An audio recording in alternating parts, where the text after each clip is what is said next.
बताइए, इतना टाइम हो गया अभी भी इमाम साहब नहीं आया है। ये गलत बात है क्या नहीं?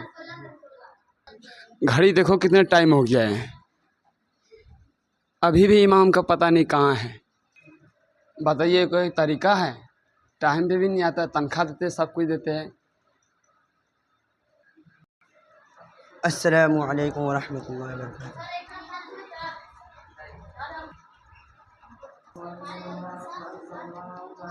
अल्लाहु अकबर।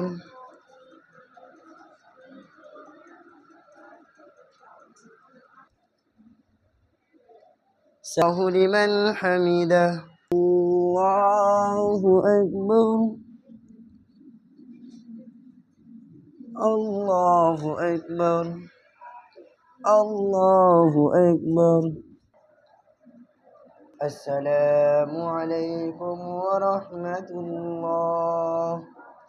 अस्सलामु अलैकुम वरहमतुल्लाह। अला मुहम्मद व अला आलि मुहम्मद कमा सल्लैता अला। इमाम साहब, ये वजह क्या है? हमेशा तुम लेट आते हो, कभी 2 मिनट, कभी 3 मिनट, कभी 1 मिनट। ऐसा क्यों? तनख्वाह लगता है ना। पहली बात कि नमाज का इंतज़ार करना भी सवाब का काम है, और आप भी इंसान हैं, हम भी इंसान हैं, तो रास्ते में लेट हो जाती है। फरिश्ते जिन्नात तो है नहीं जो हम उड़ के आ रहे हैं यहाँ पर नमाज खड़ी कर दें। इसीलिए घबराने की बात नहीं है, आप लोग घबराइए मत।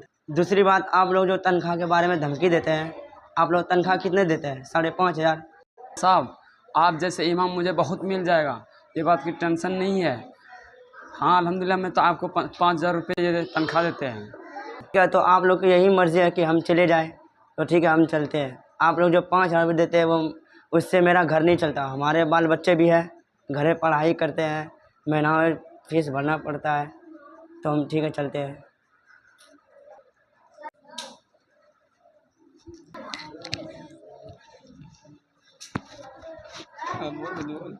ठीक है इमाम साहब, गलती हो गए, आपका मैं सब चीज़ बढ़ा दूँगा, तनख्वाह बढ़ा देंगे। अब यही हमसे गलती हो गई, अब मैं गलती को रोकू करते हैं। आइए हम सब बैठ के कुछ मशवरा कर लेते हैं। भाई आप लोग मशवरा दीजिए, कितना तनख्वाह होना चाहिए इसकी? मेरी राय है कि इमाम साहब के 7,500 तनख्वाह होना चाहिए।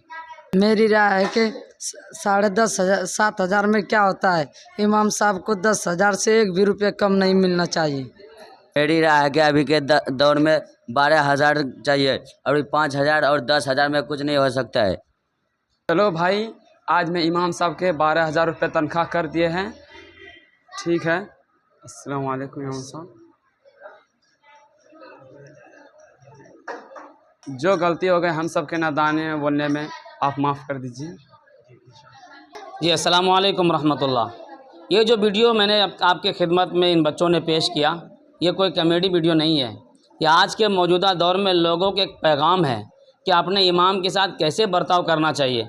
आज बहुत से लोग इमाम से ऊंची आवाज़ में बात कर जाते हैं, बहुत से लोग तो ऐसी बात बोल जाते हैं, ऐसे डांट देते हैं, ऐसा लगता है कि मस्जिद का इमाम नहीं, गोया वो किसी के घर का ग़ुलाम है।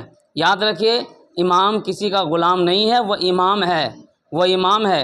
रसूलुल्लाह सल्लल्लाहु अलैहि वसल्लम के फरमान को सुनाने वाले हैं। जो पैगाम आपकी खिदमत में पेश किया गया, अगर आपसे भी कोई ऐसी गलती हो गई इमाम से, आपने इमाम को ऊंची आवाज़ में बात कही है, तो मैं आपको ये वीडियो के ज़रिए से पैगाम देता हूँ कि आप जाइए अपने इमाम साहब से गलती माफ़ी मांगिए और इमाम साहब को आप हादिया तहफ़ पे पेश करते रहिए। भाई ये कौम के बच्चों को सुधारने वाले इमाम हैं, ये लोगों को कलमा सिखाने वाले हैं। हर जुमा को आप तकरीर सुनते हैं, इसलिए आप इमाम को बुरा भला बिल्कुल नहीं कहिए। और मौजूदा दौर में याद रखिए, 5,000, 3,000 और 8,000 में कुछ नहीं होने वाला है। आपको इमाम चाहिए, और तो इमाम के लिए आप तनख्वाह अच्छा मुतय्यन कीजिए, इमाम के लिए खाने का अच्छा इंतज़ाम कीजिए। भाई जिस तरह से आपका घर 5,000 में नहीं चलता है, इस तरह से इमाम का घर भी 5,000 में नहीं चलेगा। बस आपको ये वीडियो कैसी लगी हमें आप ज़रूर बताएंगे।